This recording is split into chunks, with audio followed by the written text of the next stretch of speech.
గన్నవరంలో వంశీ కార్యాలయంపై ఉన్న సిద్ధం పోస్టర్ని తొలగించలేదని కారులో వెళ్తూ చూసి ఫోటో తీసిన కడప టీడీపీ ఎంపీ శ్రీనివాసరెడ్డి భార్య మాధవి. యాప్లో పెడదామని ఫోటో తీసిన కడప ఎంపీ అభ్యర్థి శ్రీనివాసరెడ్డి భార్య మాధవి. వెంటనే వైసీపీ కార్యకర్తలు చూసి కారును అడ్డుకుని కారు వెనుక ముందు వాహనాలు నిలిపేసిన వైసీపీ కార్యకర్తలు. మాధవి కారు టైర్ల కింద రాళ్లను పెట్టిన వైసీపీ కార్యకర్తలు. కారులో ఉండి 100కి ఫోన్ చేసిన మాధవి గన్నవరంలో ఎలక్షన్ కోడ్ అమల్లో ఉందా లేదా అని మీడియా ముందు ఎలక్షన్ కమిషన్ ని ప్రశ్నించిన శ్రీనివాసరెడ్డి భార్య మాధవి. గన్నవరంలో కోడ్ వచ్చిందా లేదా ఈ గన్నవరంలో సిద్ధం పోస్టర్ మెయిన్ రోడ్ మీద ఉంటే ఎలక్షన్ కమిషన్ వాళ్ళు ప్రతి ఒక్క చోట తెలుగుదేశం పోస్టర్లు తీయడంలో అత్యుత్సాహం ప్రదర్శిస్తున్నారు. వైఎస్ఆర్సీపీకి సంబంధించిన సిద్ధం పోస్టర్ తీయడానికి వాళ్ళకు బాధ్యత లేదా? ఒక సివిలియన్ గా ఆ సిద్ధం poster photo c vigil app లో మనకు ఎలక్షన్ కమిషన్ ఇచ్చిన మనకు హక్కు తీసి ఫోటోలో పెట్టండి, మాకు సి విజిల్ యాప్ లో పెట్టండి అని చెప్పినందుకు మేము ఆ ఫోటో తీసుకొని ఆ విజిల్ యాప్ లో పెట్టాలనుకుంటే మేము ఫోటో తీస్తుంటే అక్కడున్న బిల్డింగ్ ఇక్కడ వంశీ గారిదంట. ఆ ఆఫీస్లోంచి దాదాపు 50 మంది ఆయన కార్యకర్తలు మా మీద దాడి చేసి నా యొక్క కారు గ్లాసెస్ని ఇద్దరు ఆడవాళ్ళు వచ్చేసి బ్యాంగ్ చేసి పగలగొట్టాలని ట్రై చేశారు. లక్కీగా గ్లాస్ పగలలేదు. 50 మంది మగోళ్ళు ముందు పక్కన ఒక ట్రక్ తీసుకొచ్చి అడ్డం పెట్టి, వెనక పక్కన ఒక బైక్ తీసుకొచ్చి అడ్డం పెట్టి, కార్ల కింద సిమెంట్ బ్రిక్స్ పెట్టేసి నన్ను ఆపేశారు. అలాంటి పరిస్థితుల్లో నేను 100కి ఫోన్ చేస్తే పోలీసులు మరి మేము పిలిస్తే వచ్చారో వాళ్ళు పిలిస్తే వచ్చారో నాకు తెలియదు, కానీ వాళ్ళకి ఫోటోలు తీసాము వాళ్ళ బిల్డింగ్ని, మీ మీద వాళ్ళు కేసు పెట్టారని చెప్పి మా మీదకి వచ్చారు. నేను అన్నాను, వాళ్ళ బిల్డింగ్ ఫోటోలు తీయడానికి అదేమన్నా తాజ్మహలా కాదు కదా, నేను సిద్ధం పోస్టర్ ఫోటోలు తీశానని చెప్పి నా ఫోటోలు కూడా నేను చూపించాను, నేను తీసిన ఫోటోలు. కానీ వాళ్ళు మీరు కంపల్సరీ పోలీస్ స్టేషన్కి రావాలని అడిగారు. నేను ఎందుకు వస్తాను పోలీస్ స్టేషన్లో? నేను రాను. నేను ఎవరి మీద కంప్లైంట్ ఇనికి రాలా. నన్ను రోడ్డు మీద వెళ్తున్న ఒక మహిళని ఒక వైసీపీ కార్యకర్తలమని చెప్పుకుంటే గూండాలు వచ్చి నా ముందు ఒక కారు, నా వెనక ఒక బైకు, నా టైర్ల కింద సిమెంట్ బ్రిక్స్ పెట్టి ఆపితే పోలీసు వాళ్ళు వచ్చి నన్ను పోలీస్ స్టేషన్కి రమ్మంటున్నారు. మరి మీరు కంప్లైంట్ ఇచ్చారు కదా అంటున్నారు. ఆ తర్వాత 10 నిమిషాలకి నేను ఫోన్ చేసిన 100 నెంబర్ నుంచి పోలీసు వాళ్ళు వచ్చి మీరు కంప్లైంట్ చేశారమ్మా అని అడుగుతారు. అంటే నేను 100కి ఫోన్ చేయడం కంటే ముందు వైసీపీ గూండాలు చేసిన ఫోన్కి తొందరగా పోలీసు వాళ్ళు వచ్చి నన్ను బెదిరించాలని చూస్తున్నారు. నేను ఒకటే చెప్పాను, నాకు ఎవరి మీద కంప్లైంట్ ఇవ్వలేదు, నన్ను ఆపారు, నా మీద దాడి చేస్తున్నారు, కాబట్టి ముందు నాకు క్లియర్ చేయండి అని అడిగితే వాళ్ళు మీరు ఇక్కడ 100కి ఫోన్ చేశారు కాబట్టి మీరు పోలీస్ స్టేషన్కి రావాల్సిందే అన్నారు. నేను పోలీస్ స్టేషన్కి వస్తాను, నాతో పాటు నా బండికి అడ్డం పెట్టిన వెనక బైకు, ముందు పెట్టిన ట్రక్కు 2 తీసుకొని రండి పోలీస్ స్టేషన్కి అని చెప్పాను. దానికి వాళ్ళు సంసిద్ధంగా లేరు. అంటే ఇక్కడ క్లియర్గా కనపడతా ఉంది, 1 సైడెడ్ తెలుగుదేశం పార్టీ కానీ ఎవరైనా సామాన్య పౌరులు కానీ వైసీపీని ప్రశ్నిస్తే వాళ్ళని పోలీసుల రూపంలో బెదిరించాలనుకుంటున్నారు.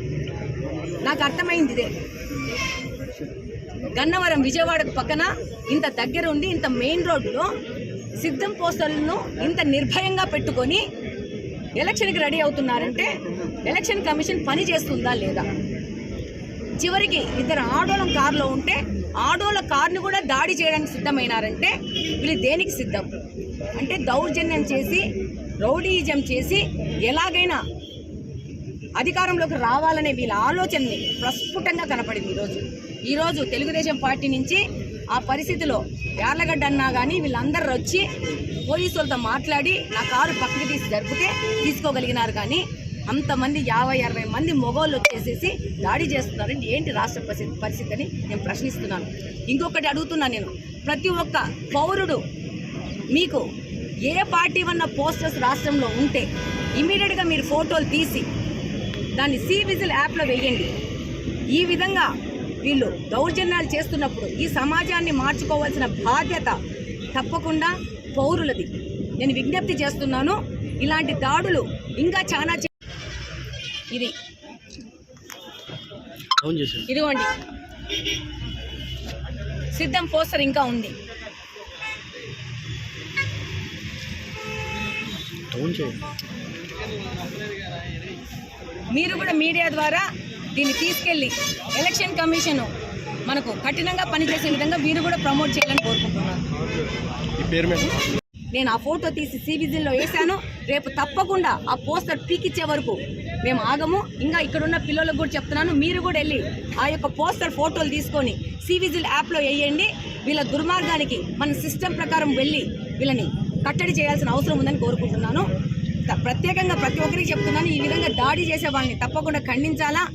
ఈ విధంగా మహిళలని చూడకుండా కూడా వైసీపీ వాళ్ళు దాడి చేస్తున్నారంటే వీళ్ళు సభ్య సమాజంలో వీళ్ళు చాలా దిగజారిపోయినారని చెప్తున్నాను.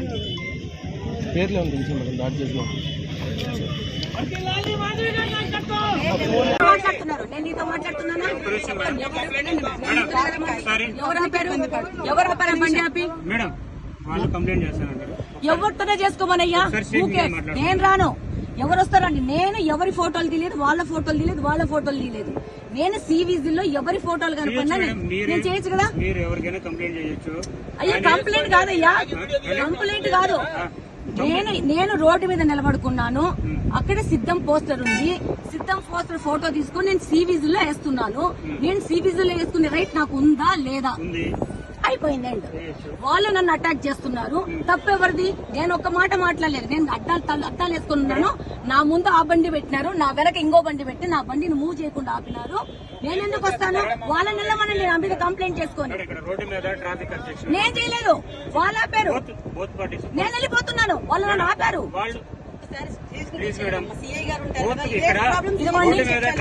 నేను వెళ్ళిపోతున్నానండి. వాళ్ళు కంప్లైంట్ చేస్తూ ఉంటారు. అయ్యో చేసుకోమనండి, రావాల్సి ఉంటుంది. నన్ను పిలవండి, కంప్లైంట్ చేసి నన్ను పిలవండి. నాకు నోటీస్ ఇవ్వండి వస్తాను. కంప్లైంట్ ఇచ్చి నాకు నోటీస్ ఇవ్వండి వస్తాను. నాకు నోటీస్ ఇవ్వండి వస్తాను. నన్ను ఆపినారు వాళ్ళు. అది చూడండి ఒకసారి. నేను రానండి, నాకు ఇబ్బంది లేదు. నా బండి ఇవ్వనండి.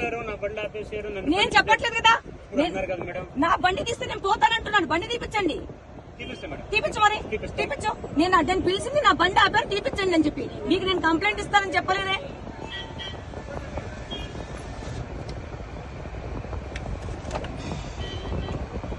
నువ్వేం మాట్లాడు, అది డౌన్లోడ్ కాలే.